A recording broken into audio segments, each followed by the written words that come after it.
Olá, muito boa tarde a todos. Seja muito bem-vindo ao Jornal da Difusora na sua primeira edição, 13 horas e 26 minutos. Nessa semana aí da Festa da Democracia, no próximo domingo tem eleição. A gente vai debater, claro, os bastidores da política local e nacional aqui no JD, primeira edição. Comigo hoje a bancada completa, Kate Almeida, Geisel Marques e também John Coutrin. Daqui a pouquinho a gente vai girar com os nossos comentaristas. Agora 13 horas e 26 minutos, mais ou menos uma hora do debate político aqui na sua TV Difusora. E agora nós vamos para os destaques de hoje, faltando 7 dias, como eu disse, para a eleição. Já é neste domingo, candidatos ao governo do estado intensificam a agenda atrás dos votos dos eleitores. Pesquisa Exata divulga o cenário para o governo do estado e o Senado em Imperatriz, o segundo maior colégio eleitoral no Maranhão. Família de Bosco pede justiça enquanto envolvidos no crime estão em liberdade. E ainda veja as regras para o primeiro turno das eleições. Essas e outras notícias a partir de agora no Jornal da Difusora.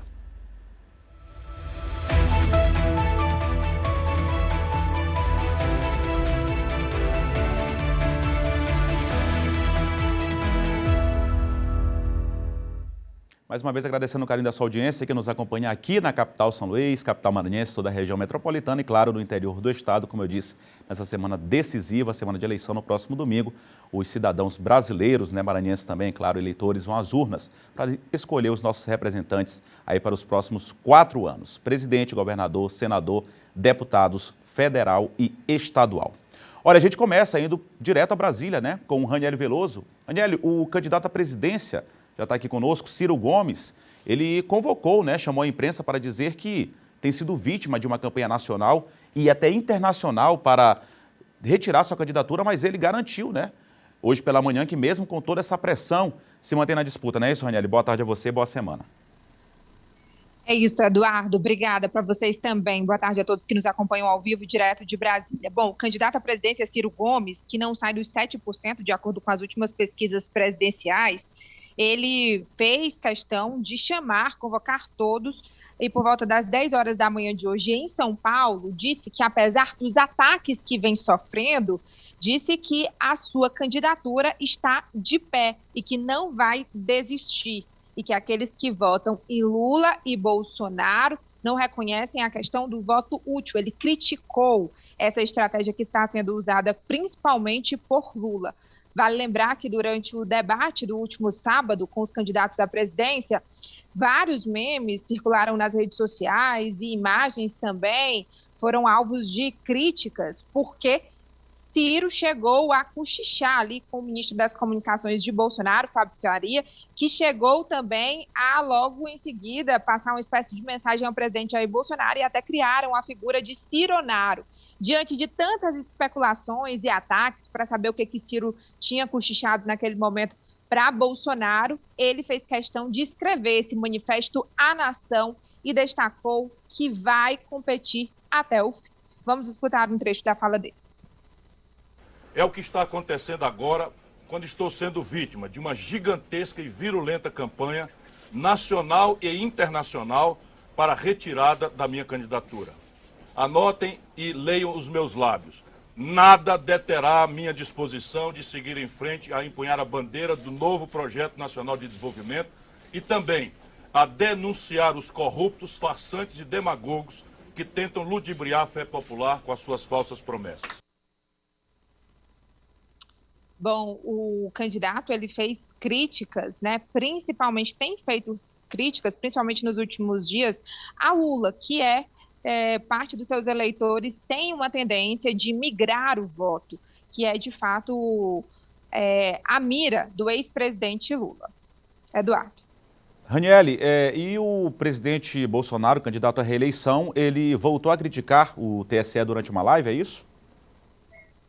Ontem à noite, o presidente Jair Bolsonaro fez questão de fazer uma live em um local que fosse desconhecido em razão às decisões do Tribunal Superior Eleitoral. A última é da ministra Carmen Lúcia, que proibiu que fosse retirado do ar alguns vídeos do ex-presidente Lula chamando Bolsonaro de genocida. Foi um pedido da defesa do presidente Jair Bolsonaro para que esses vídeos fossem retirados do ar, porque seria um ataque ali à honra do presidente, mas a ministra negou. Bolsonaro disse que não tem parcialidade nos julgamentos, criticou Carmen Lúcia e comparou o caso ao do Daniel Silveira, deputado federal, que também foi condenado pelo Supremo Tribunal Federal e que, nesse caso, ele considera as críticas ao Supremo Tribunal Federal e até as ameaças do deputado Daniel Silveira como liberdade de expressão, porque esse foi o argumento utilizado por Carmen Lúcia para manter os vídeos de Lula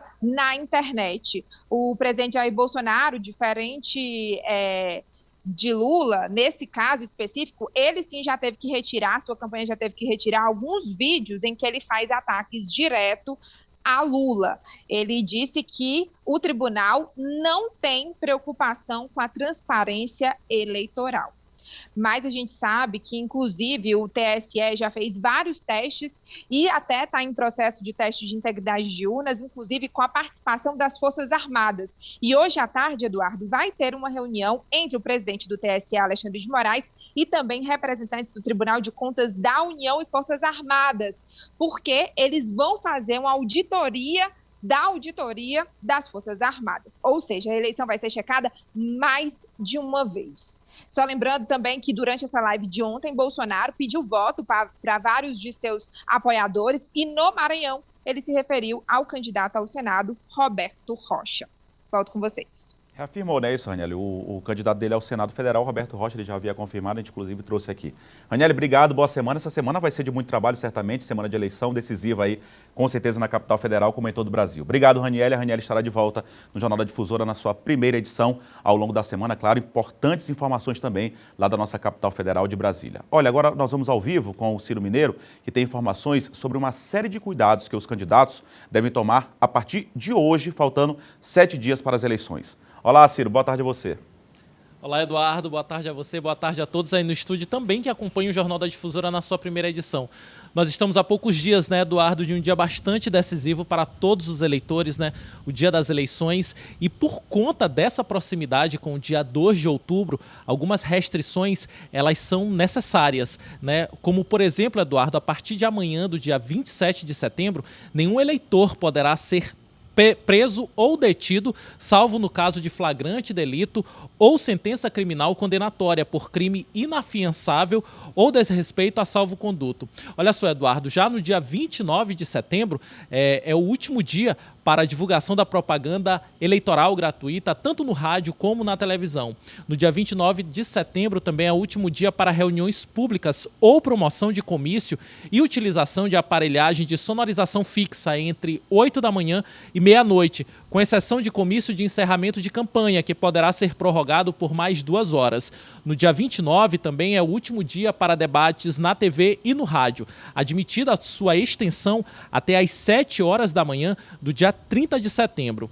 Já no dia 30 de setembro é o último dia para a divulgação paga na imprensa escrita de propaganda eleitoral e a reprodução na internet de jornal impresso com propaganda eleitoral.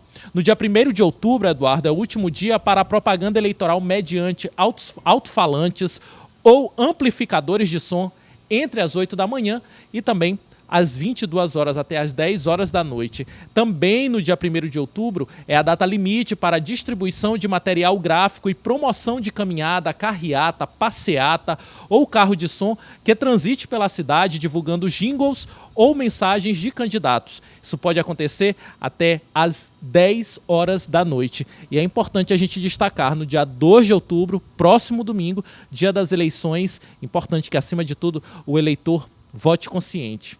Voltamos com você, Eduardo, aí no estúdio. É isso, Ciro. Obrigado aí pelas informações, importantes informações aí para a população em geral, claro, principalmente os eleitores, mas para a população em geral. Obrigado, Ciro. Boa semana para você também, bom trabalho. E 1h35, o Instituto Exata divulgou números de um levantamento para o governo do Estado e para o Senado em Imperatriz. As informações ao vivo com Marcelo Júnior, que participa também aqui ao vivo conosco no Jornal da Difusora, primeira edição. Marcelo, boa semana para você também, boa tarde. Um abraço para você, Eduardo. Boa tarde para quem nos assiste. Bom começo de semana a todos nós nessa contagem regressiva para essa grande festa da democracia, as eleições 2022. Bom, uma nova rodada de pesquisas com intenção de votos aqui para o município de Imperatriz. Então vamos acompanhar agora os números aqui no nosso Jornal da Difusora. Nessa pesquisa, para governo do Estado, agora, a pesquisa para governo do Estado, nesta pesquisa, o Everton Rocha aparece com 35% das intenções de voto. Vem seguido aí do Carlos Brandão com 26% e Laésio Bonfim com 23%. O professor Joás Moraes, Edivaldo Holanda Júnior e Simplício Araújo aparecem cada um com 1%. Enilton Rodrigues, Restes Dias e o Franklin Costa aparecem cada um com 0%. 6% falaram que votariam em nenhum, branco ou nulo.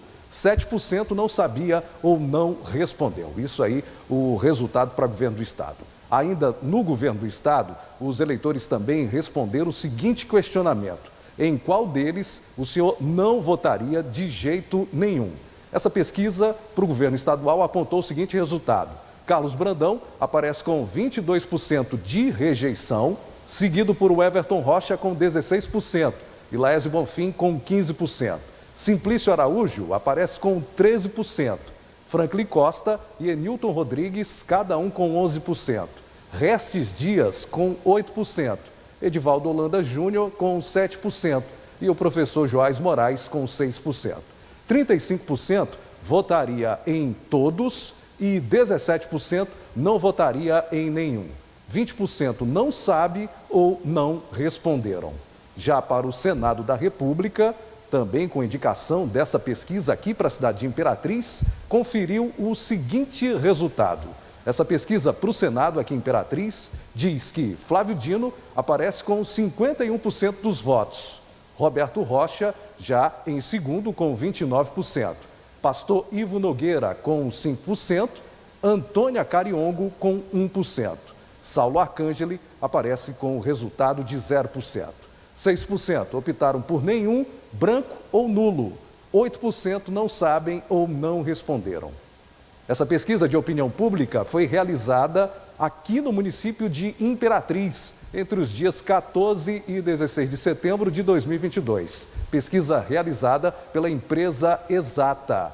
Foram entrevistadas 600 pessoas dos sexos masculino e feminino com idade a partir de 16 anos, residentes em bairros e povoados diferentes. A margem de erro da pesquisa foi de 3,61 pontos percentuais, para mais ou para menos. O intervalo é de 95% de confiabilidade.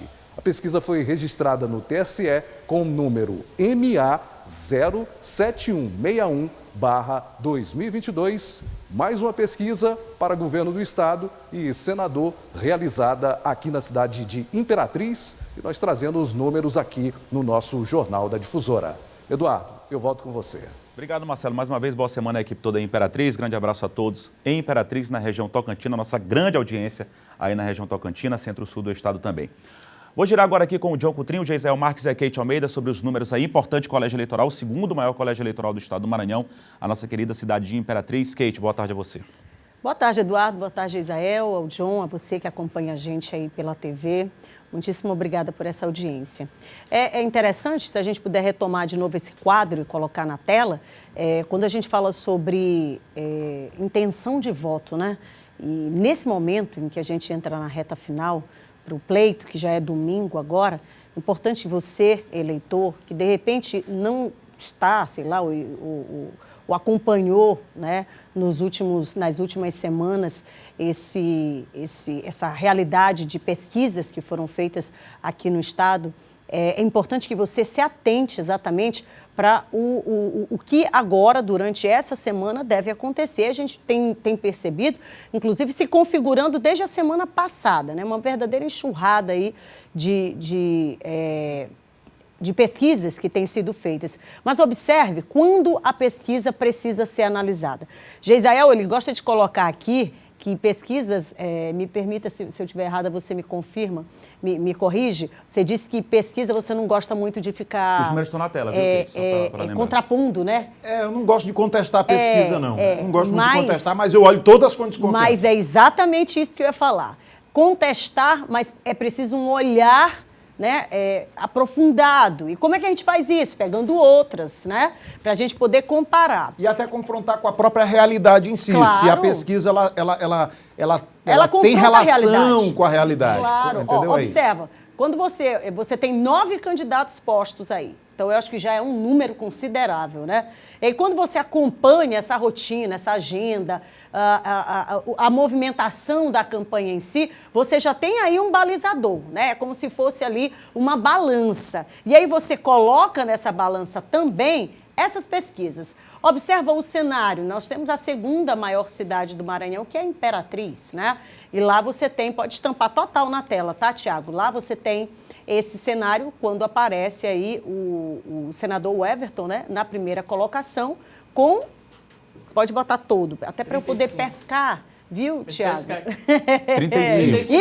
Isso, 35%. Aí você vem o segundo candidato com 26%, o Laésio Bonfim com 23%, já ali mais pertinho, né, mais próximo ali, né? Praticamente empatado. O Carlos Brandão tem o 26, Joás Moraes, Bonfim, Laésio, o Joás, o Everton, são os 3 da região. É importante que se diga isso. Também é de lá. O Franklin também, boa lembrança. O Franklin Costa também é de lá, está com 0%. Mas vamos lá. Edivaldo Holanda está com 1% das intenções de voto. Simplício com 1% empatado, Enilton com nada, Restes também, Frank também. Mas nós temos um número de branco e nulo que vem lá com 6% e não souberam responder 7%. As últimas pesquisas, e desde o final do ano passado a gente tem colocado aqui no ar, todas as pesquisas, né? Praticamente todas as pesquisas saíram aqui no Jornal da Difusora. E a gente percebeu que o senador Everton, candidato, né, do PDT, ele vinha liderando, né, em todas as pesquisas, a exemplo de Imperatriz, num quadro muito mais real e muito mais concreto que a gente observa aqui. E aí, eu acho que foi essa semana, no final da semana passada, eu acho que umas 2 ou 3 pesquisas desvirtuaram o cenário de uma forma que você imagina, obviamente, que você precisa comparar as realidades. Para quê? Para não cair em certas ciladas enquanto eleitor. Por isso, o dever de casa, todos nós precisamos fazer. Por quê? Porque esse número aqui que tem de nulo, branco, não souberam responder, são aquelas pessoas que geralmente estão ali no processo, alheias ao processo. E nós precisamos ter responsabilidade nesse momento. É um pleito, é uma eleição, são os próximos 4 anos. E quando você olha uma pesquisa e diz, fulano de tal está na frente, então eu vou aqui com fulano de tal. Não pode ser assim.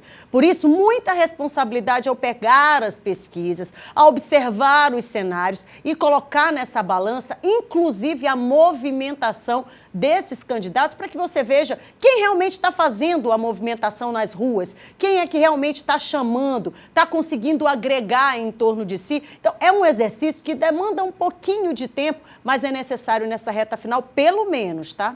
Gisele, eu vou deixar você para depois do John, porque aí você já comenta essa pesquisa e depois já comenta uma visão geral de pesquisas como a Kate colocou aqui. John Coutrin, boa tarde. Boa tarde, Eduardo. Boa tarde, Kate, Gisele. Boa tarde a todos que nos prestigiam com essa audiência em casa. Bom, me chamou a atenção logo que eu vi a pesquisa foi a questão do Laésio empatado com o Brandão em segundo lugar, não é? Na região ali na cidade de Imperatriz. Cidade de Imperatriz foi onde foi realizada a pesquisa. Pela margem de erro, no caso. Né? Pela margem de erro, empatados um com o outro, não é?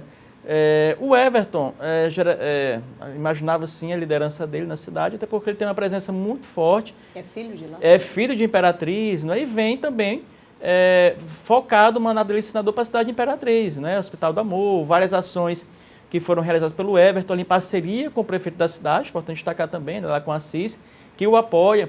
Também... E botou o bloco na rua. Botou o bloco na rua, o presidente da Câmara de Vereadores de Imperatriz também. Você tem um time muito grande do Everton ali, nas ruas de Imperatriz. Então já era esperado aqui que ele liderasse. Né? Agora, o que eu fiquei surpreso foi o Laésio empatado com o Brandão, né? Na segunda colocação, já que o Brandão também tem um grupo político forte na cidade, os deputados eleitos são com o Brandão, né?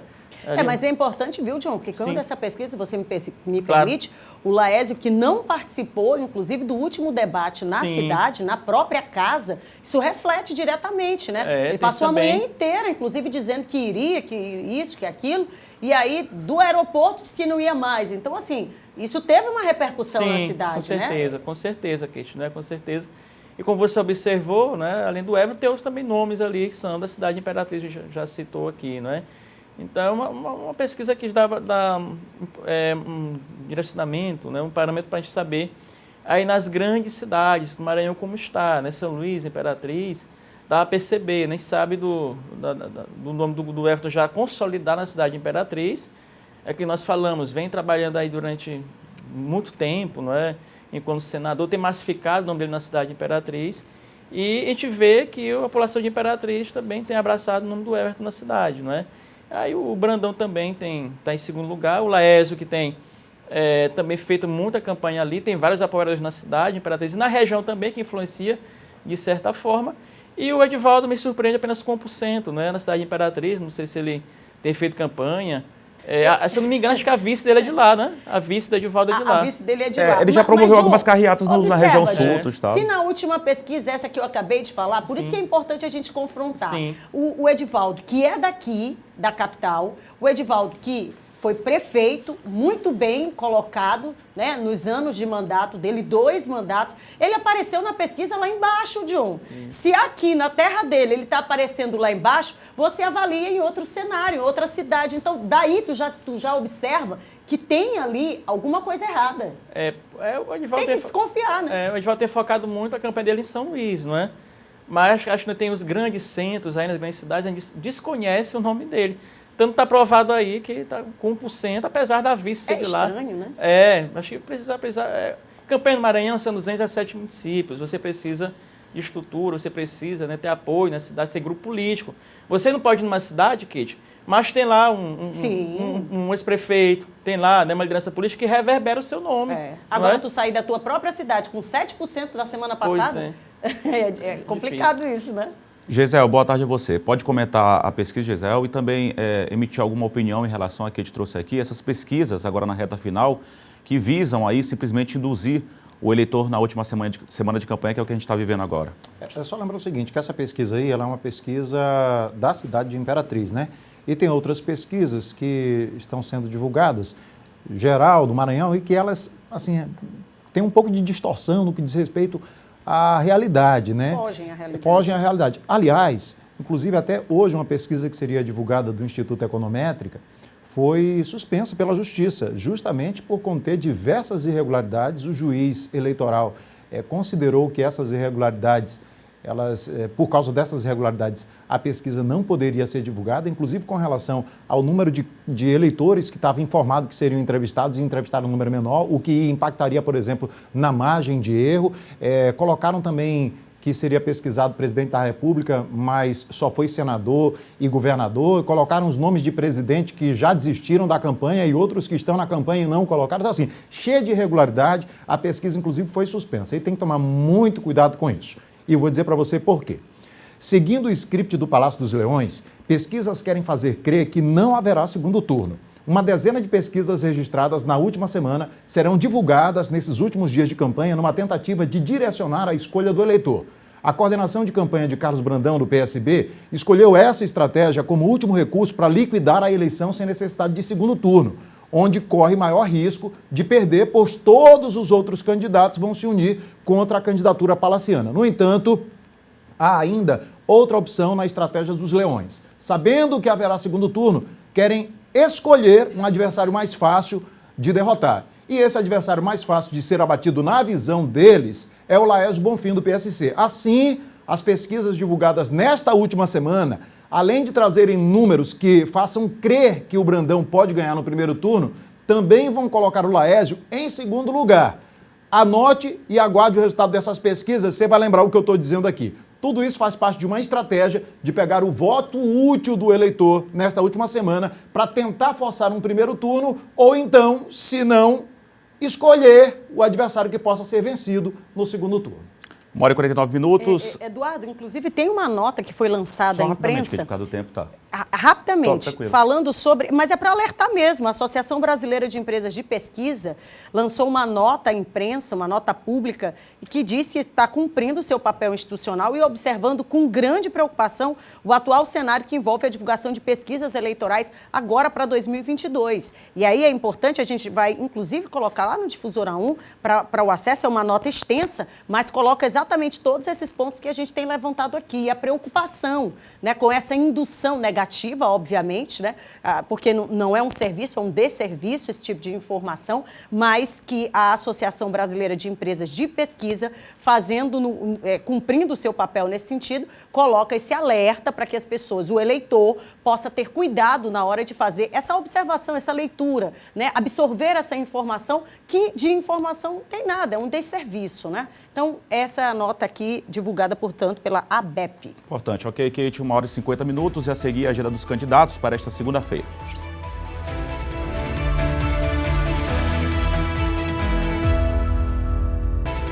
Voltamos com o Jornal da Difusora na sua primeira edição. A gente continua para todo o Maranhão, só que agora Imperatriz e Caxias seguem com a sua programação local.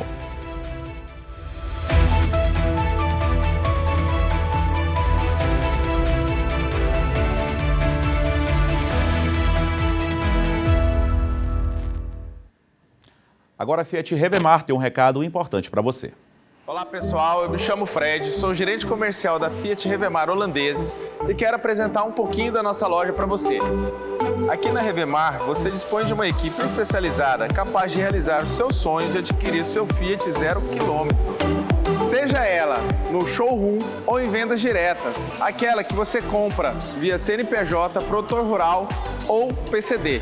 Aqui na Revemar temos todos os modelos à pronta entrega, inclusive o Fiat Pulse, o carro do ano eleito pela revista Auto Esporte. Na nossa oficina, temos equipamentos modernos e mecânicos altamente qualificados. E sabe onde fica a nossa loja? Localizada na Avenida dos Holandeses, número 22, próximo ao Golden Shopping. Lembrando que também você pode nos encontrar em nossas redes sociais ou em nosso site. Vem para Fiat Revemar, que com essa equipe você vai fechar o melhor negócio da sua vida.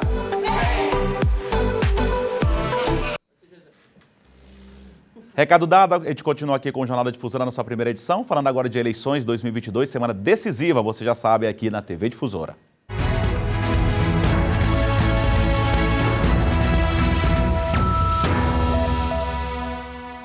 Começando mais uma semana, hoje segunda-feira, a gente confere agora a agenda dos candidatos. Ao longo de todo o dia, o candidato à reeleição Carlos Brandão terá compromissos administrativos. Edivaldo Holanda Júnior participou de reunião com lideranças no interior do estado e da capital pela manhã. Pela tarde, grava programa eleitoral. À noite, participa de encontro com lideranças evangélicas em São Luís. Pela manhã, o candidato Enilton Rodrigues se reuniu com candidatos no Comitê Central do partido e, em seguida, fez panfletagem na Rua Grande. À tarde, grava programas de TV e redes sociais e participa de entrevista em jornal local. À noite, faz reunião com coordenação de campanha. Franklin Costa, pela manhã, gravou entrevista em emissora de TV em Imperatriz. À tarde, visita eleitores e faz panfletagem no município. À noite, participa de reunião com assessores. O candidato Joás Moraes, pela manhã, participou de entrevista em emissora de TV. À tarde, tem reunião com coordenadores de campanha. Pela manhã, o candidato Laésio Bonfim participou de uma carreata em Timon, Coelho Neto e Caxias. À tarde, tem carreata em Timbiras e Codó e à noite, em Alto Alegre. Pela manhã, o candidato Simplício Araújo fez reunião com a coordenação de campanha. À tarde, tem reunião com a comunicação. Pela manhã, o candidato Everton Rocha participou de gravação de programa eleitoral e de reunião com a coordenação de campanha. À tarde, participa de caminhada na Vila Brasil, em São Luís, e na Cidade Operária. À noite, participa de encontro com candidatos. 1h58, agora a gente vai para os destaques dos municípios em foco com Jéssica Lima.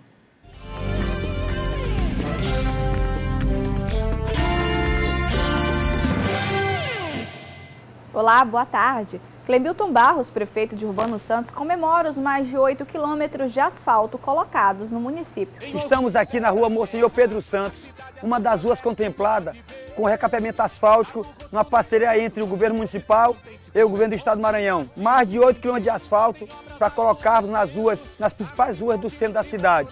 E eu estou muito feliz por proporcionar para a nossa população esse benefício que vai dar qualidade de vida para essa população.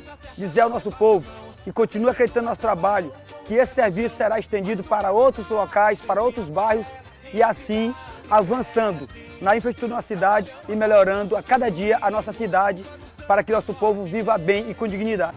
Esse foi o destaque do Municípios em Foco. Até a próxima edição.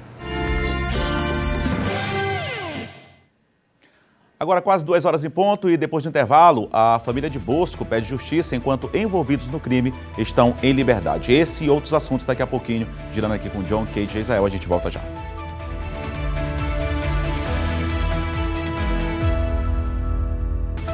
2 horas e 4 minutos, já estamos de volta. Daqui a pouquinho, como eu disse, a gente vai girar aqui com os nossos comentaristas, Kate Almeida, Geisel Marques e também John Coutrin. A gente segue com o Jornal da Difusora na sua primeira edição, trazendo um recado importante para você. Está sem plano de saúde ou não aguenta mais planos caríssimos? Não quer depender do SUS? Eu tenho um recado importante para você. Você vai adorar conhecer a Dr. Home BR, um precinho que cabe no seu bolso de verdade. Um sistema inovador que resolve seus problemas, somando medicina com tecnologia. Consultas ilimitadas, uma equipe preparada com médicos e ambulâncias para qualquer urgência e emergência. Telemedicina, fale com o médico sempre que precisar. E ainda tem mais, um exclusivo clube de desconto. Descontos de até 80% nos melhores hospitais, medicamentos e muito mais. Quer saber mais? Aponte a câmera do seu celular agora mesmo para o QR Code que está aparecendo aqui na tela, que vamos te direcionar para mais informações. Mas não esquece de trazer sua família junto, principalmente nossos idosos. Conta para ele a novidade. Baixe o nosso aplicativo, o Dr. Home BR, é a saúde que cabe no seu bolso, bem na palma da sua mão. Dr. Home BR é a saúde que cabe no seu bolso. Olha, agora a gente vai girar aqui, como eu disse, com os nossos comentaristas. A família de Bosco pede justiça, como eu disse no bloco anterior, enquanto envolvidos no crime gozam de liberdade. Geisel Marques, assunto para você. Pois olha só, Eduardo Ericeira, caros colegas. Há pouco mais de um mês, o empresário foi assassinado após reunião com o vereador, secretário de Estado e o assassino. Após a morte de João Bosco Sobrinho, todos os envolvidos continuam em liberdade sem serem incomodados pela justiça e pela polícia. O vereador Beto Castro segue participando de atos de campanha de Carlos Brandão e Flávio Dino. Daniel Brandão com uma vida normal, ainda na secretaria, indo à missa e a restaurantes com a família. O Daniel vive normal enquanto o assassino, solto por um habeas corpus, passou os últimos dias junto da família e até em um sítio, longe dos olhos da imprensa, curtindo a natureza, fazendo churrasco e também faturando o dinheiro do governo através do jornal do qual é sócio. Enquanto todos eles gozam de liberdade, no último dia 18 de setembro, ou melhor, no último dia 19 de setembro, a família de Bosco, ainda enlutada, fez missa de um mês da morte do empresário, pai de 6 filhos, avô de um neto, e encheu as redes sociais de pedidos de justiça. O caso, para você entender, João Bosco foi levado para uma reunião que terminou em sua morte no dia 19 de agosto pelo amigo vereador Beto Castro. O assassino, Gilson Coutrin, foi chamado para a reunião pelo seu amigo Daniel Itapari Brandão. Os 4 se encontraram na lanchonete Tapioca da Ilha, no edifício Tech Office, para tratar a respeito de um pagamento liberado de forma irregular pela Secretaria de Educação do governo, que geraria uma propina, inicialmente de 30%. Desentendimento entre as partes ali no local da reunião, porque o vereador Beto Castro, segundo consta em depoimento, aumentou a pedida de comissão para 50%. Pressionado por Bosco, Gilson teria se sentido ameaçado e atirou contra o servidor da SEDUC. Daniel Brandão estava a alguns metros de distância do local, exatamente onde Bosco foi executado. E não aparece na imagem da câmera que registrou os tiros, mas aparece nas imagens de outras câmeras de segurança do local que foram omitidas pela polícia. Até o momento, o governo não se manifestou sobre a presença do secretário de Estado no local, nem sobre o pagamento irregular na SEDUC, que gerou o pedido de propina. Até o momento, o próprio secretário Daniel não respondeu aos pedidos de posicionamento feitos pela imprensa, feitos pela TV Difusora. E a polícia mantém silêncio sobre o caso desde que se descobriu o envolvimento de uma secretaria de Estado e de um secretário de governo. Complicado, viu? Porque a gente observa aí nesse cenário que realmente os dias vão passando e, inacreditavelmente, nós já temos mais de 30 dias desse caso. Foi registrado lá no dia 19 de agosto. Observe, nós já estamos no final de setembro. Uma única linha sobre qualquer coisa não saiu de forma oficial, silêncio completo. E aí a gente fica daqui pensando na família, né? Meu Deus, a família perde um ente e aí você não tem um desdobramento. Você tem a missa de 7º dia, você tem a missa de 1 mês, daqui a pouco completa 2 meses e aí não se tem uma linha sobre nada. Aí fica para a família a dor, o choro, os questionamentos e fica para uma população inteira um crime como esse, que até hoje, com secretarias oficiais envolvidas, secretarias do Estado, nós temos propina dentro de um governo e o governador, pasmem, o governador que está colocando seu nome para reeleição, sequer vem a público para tratar sobre o assunto. É desesperador esse cenário. E claro que, obviamente, logo se tem um outro questionamento. Quando vai falar sobre esse assunto? Ou realmente vão falar ainda sobre esse assunto? Ou se vai deixar apenas passar o pleito, passar as eleições para se falar sobre o tema? E a família, como é que fica? Aguardando até quando? A gente não sabe, né? E parece que essa é a única certeza que se tem até agora, que não se sabe de nada. Kate, eu só preciso dizer uma coisa aqui, Eduardo, porque eu já vi algumas manifestações em rede social falando a respeito do rapaz que morreu, do empresário e servidor da SEDUC, o João Bosco Sobrinho. E detalhe, né? Até hoje está lá. Está lá, não viu ainda não saiu a exoneração. Ainda não saiu a exoneração. Ou seja, continua como funcionário, servidor, né? Como servidor público. E independente das razões que tenham levado ele àquele local, porque já tem gente, e até o próprio assassino deu depoimento que foi ameaçado. Olha, para a família, a dor da família, isso não muda a dor da família. Claro que não. Porque o cara era empresário, era bandido também. Isso não muda a dor da família e não muda também o fato de que a polícia tem que dar esclarecimentos a respeito do fato. Kate, você tem um flagrante de mais um problema apresentado desse fim de semana por uma embarcação, no caso o Ferry São Gabriel, é isso? Na verdade, essa informação que eu vou trazer aqui, ela só comunga com essa falta de comunicação por parte do governo do Estado, que eu não sei em que momento entendeu que não se pode mais fazer a comunicação oficial daquilo que acontece nesse Estado. Eu fico chocada. Olha só, é mais uma vez a problemática dos ferries aqui no Maranhão. Nós temos 2, né? É porque é tanta coisa que acontece nesse nosso Maranhão que a gente vai até esquecendo, né? Parece que está se fabricando todo dia uma situação diferente.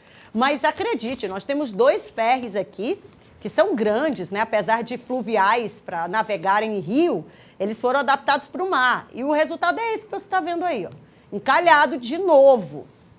Esse é o São Gabriel, aquele grandão que dá para 100 carros, 1.000 pessoas. Imagina a capacidade total, 1.000 pessoas em cima do negócio desse. Deus livre e guarde. Porque no mês de setembro, que é o mês que tem mais ventos, Deus me defenda. Olha só, está encalhado. Foi no fim de semana agora, recebemos esse registro, o vídeo, tem até inclusive, gente, áudio. Dá para soltar o áudio desse vídeo, Thiago? Só gente alegre esperando a maré encher novamente para poder o ferry sair e levar o pessoal. Olha que beleza. Isso é São Luís, Maranhão. Aconteceu aí, ó. No comecinho ele diz que tá encalhado. O ferry encalhou. E a galera toda esperando aí, ó. Entenderam, né? Então, gente, das pessoas que estavam lá, entendeu? Não tem como a gente inventar isso. O ferry encalhou mais uma vez. O Zé Humberto, que é o José Humberto, até hoje ninguém sabe cadê o ferry, ele estava parado. Chegaram novos vídeos aí, Thiago. Chegaram novos vídeos. Do ferry? Porque amanheceu o dia e a fila lá tá gigante, continua com problema. Então, olha, gente, foi do fim de semana, lá entendeu? Em Cujupe. Foi Cujupe, do lado de lá. É aquela região, né? A região da Baixada, aliás, um forte abraço aí para o pessoal da Baixada Maranhense. Mas, infelizmente, a Baixada Maranhense dessa forma. Esquecida, abandonada, o governo do Estado sequer dá uma informação. Nós temos 70% da população concentrada na Baixada Maranhense. Que o Geisel comentou, tem, né? sabe o que, gente? Pobreza. Pobreza. As pessoas sequer conseguem se movimentar. Conseguem ficar indo e vindo. Está aí o resultado do encalhamento de, mais uma vez, o ferry São Gabriel. Filas e filas, e é o que resta para a população é esperar. Amanheceu o dia e o problema não foi resolvido. Pedimos informação para o governo do Estado, perguntando sobre essa situação, mas até agora nós não obtivemos nenhum retorno para saber se o ferry saiu, já foi desencalhado, como é que está a situação da fila. Isso aqui é um sistema de comunicação, é um veículo de comunicação que pode alcançar milhares de pessoas, mas nós não obtivemos retorno algum por parte do governo do estado para informar para as pessoas qual que é a situação, se temos ou não temos, mais uma vez, o ferry desencalhado. A situação é que está encalhado o ferry São Gabriel. 2 horas e 14 minutos, só aqui confirmando, a gente pediu nota, claro, para o governo, como é que a gente colocou, mas até o fechamento aqui dessa edição ainda não encaminhou, está aberto o espaço para falar sobre, mais uma vez, a própria denúncia que os moradores, aí, enfim, os viajantes, passageiros trouxeram, aí, isso, usuários do transporte aquaviário, moradores também, muitos ali da Baixada Maranhense, trazendo mais essa denúncia. John Coutrin, a morte de um ex-vereador maranhense está sob investigação nos Estados Unidos, John. Que história é essa? Eduardo, o vereador em questão, né, Eduardo Sá, ele foi vereador de Chapadinha, já foi secretário, né, de Estado, já ocupou um cargo na Secretaria de Meio Ambiente, na verdade, não é?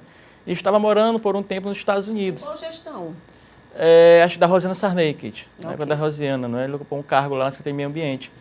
E foi vereador também de Chapadinha. E na última sexta-feira, primeiras informações davam conta de que ele teria sofrido infarto, né, ali na sua residência nos Estados Unidos. Mas depois, com amigos, pessoas próximas ali, começaram ali a especular acerca de uma carta que foi deixada, não é? E aí isso aí incidiu na possibilidade de o suicídio. Então isso está sob investigação da polícia local lá dos Estados Unidos para realmente saber o que aconteceu com o ex-vereador lá de Chapadinha, Eduardo Sá. Ele é bastante conhecido, tinha ligações, era influente com alguns políticos aqui do Maranhão, né? Conversou recentemente com alguns deles, alguns deputados federais, e era bem relacionado. Tinha uma empresa, ela estava trabalhando com uma empresa lá de fibra ótica, lá nos Estados Unidos, né? Já foi também alvo, inclusive, de operações da Polícia Federal, e nesse momento ali estava, né, morando nos Estados Unidos desde 2021, se eu não me engano. Então a polícia investiga esse caso, Eduardo, e sabendo mais informações a gente vai trazer aqui para o nosso público, mas é importante que se esclareça realmente o que aconteceu com esse ex-vereador. Agora é emblemático mesmo, Sim. Porque desde 2020, né, ele foi embora com a família para os Estados Unidos e de lá para cá vivia, inclusive, John Coutrin, uma vida muito discreta, né, por lá. E aí essas duas informações desencontradas começaram, inclusive, a permear as redes sociais aí de uma forma muito forte durante o fim de semana. John Coutrin, tem deputado federal aqui do Maranhão que não apresentou nenhum projeto na Câmara Federal? Eduardo, a gente fica pensando o que ele estava fazendo lá, né? Lá em Brasília. 4 anos. 4 anos. 4 anos. Deputado federal Júnior Lourenço, segundo o jornal O Estado de São Paulo, o Estadão, que fez um levantamento através do portal da Transparência, e constatou que alguns deputados do país, 4 deputados, não apresentaram nenhum projeto em 4 anos. Entre eles o Júnior Lourenço, né? Entre eles o maranhense Júnior Lourenço do PL, não é? Candidato à reeleição, inclusive. E candidato à reeleição, inclusive. No total, segundo o levantamento do Estadão, foram algo em torno de 15.900 projetos, né? Ali, no total desses 4 anos na Câmara, projetos apresentados, PLs, né, apresentados, ali uma média aqui de 31 projetos por deputado, 8 por ano. Mas esses aí, né, entre eles o deputado Júnior Lourenço, não apresentou sequer um projeto. Aí eu fico me perguntando, será se ele não tem assessoria? Será se ele não visita o Maranhão? Né? Porque que é isso, o Maranhão... O Maranhão não tem problema nenhum, né? Tá tranquilaço. Não precisa de nenhum projeto, não tem... O Maranhão não tá precisando de nada, né? É outro Maranhão, deve ser aquele Maranhão que e foi prefeito já também, né? Foi prefeito de Miranda do Norte, foi prefeito. Eu só tenho uma pergunta para fazer para vocês. Se ele é candidato à reeleição? Não. Eu vou perguntar para vocês o seguinte. Ele chegou lá sozinho, foi? Tá na Câmara? Ele vai chegar lá sozinho de novo? Não.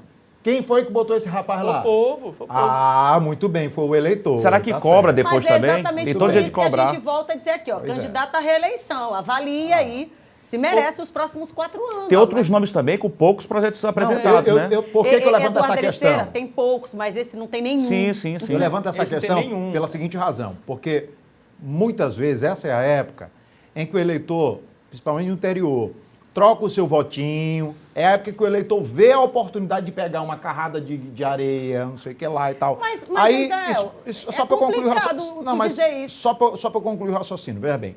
Aí depois, esse mesmo eleitor, não estou generalizando não, mas ele que vai reclamar de corrupção, é ele que vai reclamar do deputado. Só que o seguinte, gente, a responsabilidade, ela começa com a gente mesmo, com o próprio eleitor, tá? Com o próprio eleitor. Então, se elege o tempo todo, já é mais um júnior da política. Mas eu discordo completamente de ti, Gisele. Porque o que a gente está olhando agora no cenário? As pessoas estão sendo feitas reféns e não é de hoje. Como é que você vai lidar com a fome? Quem quer comer agora precisa do quê? Da tal cesta básica, do tal pega peixe. E vota em outro. Mas esse é que é o problema. Pega e vota em outro. Mas tu vai dizer isso pra quem tá com fome? Pelo amor de Deus. O Lourenço tá perdendo pro Frota, viu? Frota, mas apresentaram projetos do Deputado Federal de São Paulo. O Alexandre Frota, né? Tem Frota. que falar. Perdendo por Frota. Amanhã a gente volta esse debate, que é legal também. Amanhã a gente está de volta. É um tema importante, até porque tem outros nomes também aí. Mas obrigado, viu, pessoal? Boa semana para nós todos. Obrigado aí pelo carinho da audiência. Semana importante. A gente volta amanhã, tá bom?